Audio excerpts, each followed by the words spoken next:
Hello guys, Miro here, and well, we just got finally the first batch of changes to Holy Paladin. They are up on the PTR right now, and we've been able to actually test what's up. So we're just going to be talking about it right now. So we're looking at the article on Questionably Epic or Q&A. This is going to be linked down in the description. But it's a pretty nice summary of all the changes that have been happening to every healer. But yeah, we're going to be looking at these things. So everybody's talking about this right now, but yes, damage has finally been tuned down for Holy Paladin. There's been an 8% damage reduction for every Holy Paladin damage ability. On top of that, there's also been a 10% damage reduction for Ashen Hallow, Judgment, the Ashen Hallow Conduit, and Hammer of Wrath.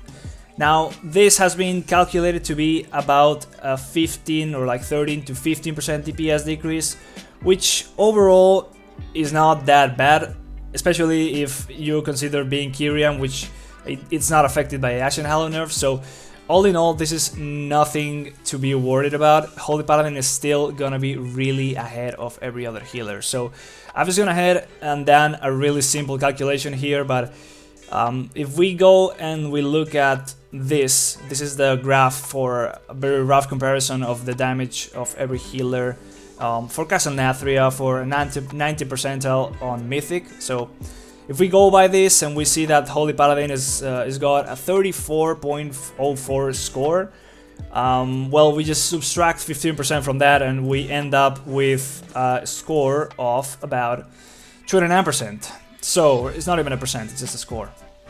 So if we compare that amount of that score to what we actually have right now, we are losing about this much damage.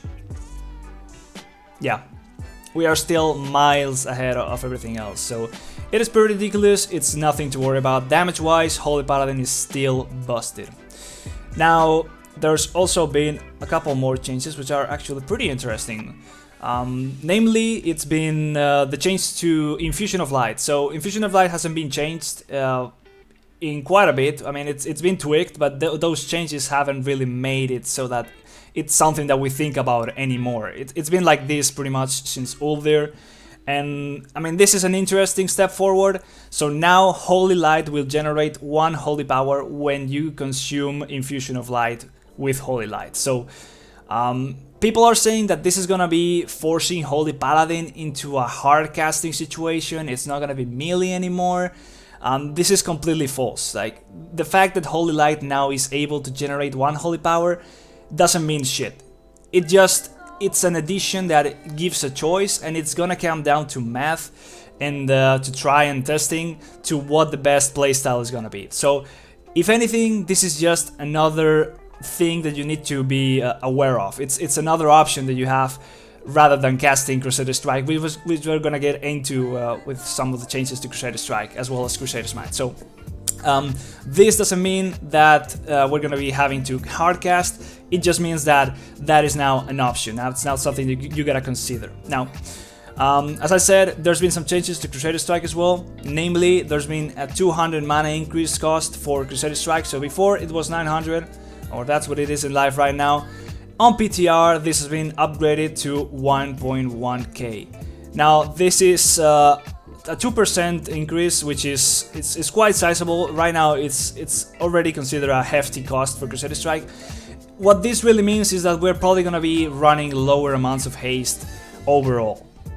Is this something that's gonna change our playstyle? Not at all. It will just put a little bit more emphasis on the attention that we gotta actually give to mana, which in reality is just absurd, because right now Holy Paladin is still really mana efficient, and we barely ever really think about mana, unless of very specific cases when you might actually have to drink. Oh my god. So it is nothing to worry about. This might mean that we actually want to slot some Holy Lights in between. Well, we're gonna talk about it in a second, but there's also been a change on Crusader Smite. So Crusader Smite, of course, is the talent that reduces the cooldown of Holy Shock. So before it was 1.5 seconds, now it's only reducing Holy Shock cooldown by 1 second, which, what I was saying before, means that we might get bigger gaps in our rotation. it's not really gonna be too major, but we might have the chance to actually go ahead and cast a Holy Light for that extra Holy Power generation. So that's just a couple things to consider there. There's also been a 20% buff to Flash of Light, which is interesting. It's not gonna change how we think about a Flash of Light. If anything, it's just gonna mean that we might get a bit more value out of that little spot heal on Mythic Plus or PvP, or if we just need to resort to it in any other scenario, but nothing too major on that regard. There's also been a fix to the Ashen Hallow Conduit, which now doesn't double dip with burst. So that just means it's another slight damage nerf, but again, nothing too major to worry about. And yeah, so now we're gonna be talking about a little bit about what this Infusion of Light change can mean. So if we go ahead here on the PTR, if we got Beacon on us right now, and we go ahead and we crit with Holy Shot, we get Infusion of Light, of course, so we now have 1 Holy Power. Now if we go ahead and Holy Light now, we are gonna be getting 2 Holy Power. You see what I mean? Now if we use the Infusion of Light Legendary, we might be able to generate 3 Holy Power with 1 cast when we use a Holy Light on the beacon target when we consume Infusion of Light. So this could open up a playstyle which would revolve around proccing Infusion and then Holy Light in the beacon target to get 3 Holy Power and kind of just abuse the massive generation of Holy Power like that. But it's something that we'll have to see. It's very unlikely that we get to play that legendary anyway.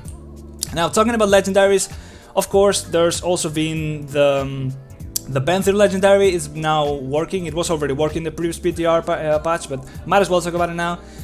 It increases the duration of Ashen Hallow by 50%, and when you step out of Ashen Hallow, it reduces its cooldown by a proportional amount. So this opens up the possibility for some sort of very degenerate playstyle where, with this buff, Ashen Hallow, by the way, has a 45-second duration. So this opens up the possibility to a playstyle where you drop Ashen Hallow and you step out of it whenever it's got like 22 seconds remaining or something. I don't have the legendary right now, so it doesn't work, but that would mean that you actually reduce the cooldown of Ashen Hallow up to a point where it's gonna be about 2.5 minute cooldown. So we're talking about almost always being able to line up Wings with Ashen Hallow. Of course, you would always want to wait on Wings for those 30 seconds difference to be able to use Ashen Hallow with Wings always. So this is actually something that's pretty crazy, and it's definitely gonna...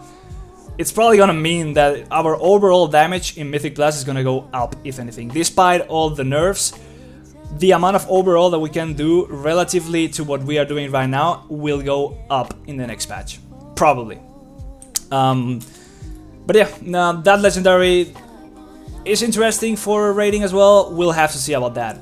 Of course, we think that this is gonna get changed. It's pretty unlikely that you are gonna be able to use Ashen Hallow every 2.5 minutes. That just sounds pretty ridiculous. But of course, there's also the Divine Toll legendary that's now been fixed.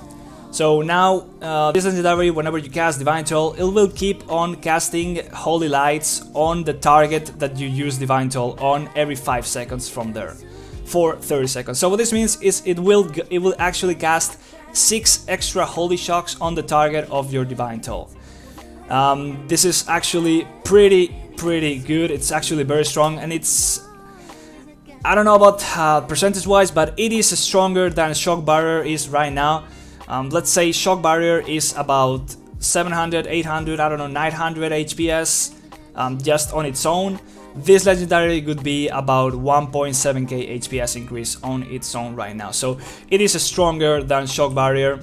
So we are looking at something that will probably replace Shock Barrier if it just stays as it is right now. Of course, it does give Holy Power. Of course, it procs Glimmer. So it might even proc Infusion of Light. So chances are it does. I just haven't tested it. So it looks like a pretty strong legendary if you're a Kyrian. So that's probably what you're going to be running.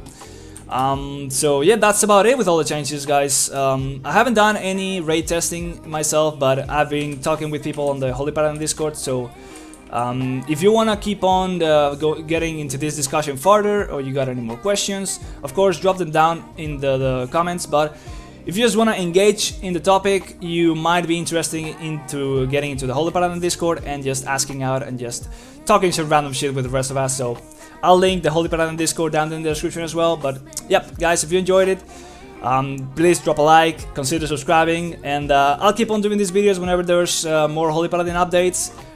If anything I say is wrong, I'll keep on correcting it down there in the description, and I'll just keep you guys updated in the future. So yep, thank you very much for watching, guys, and I'll see you next time. Bye.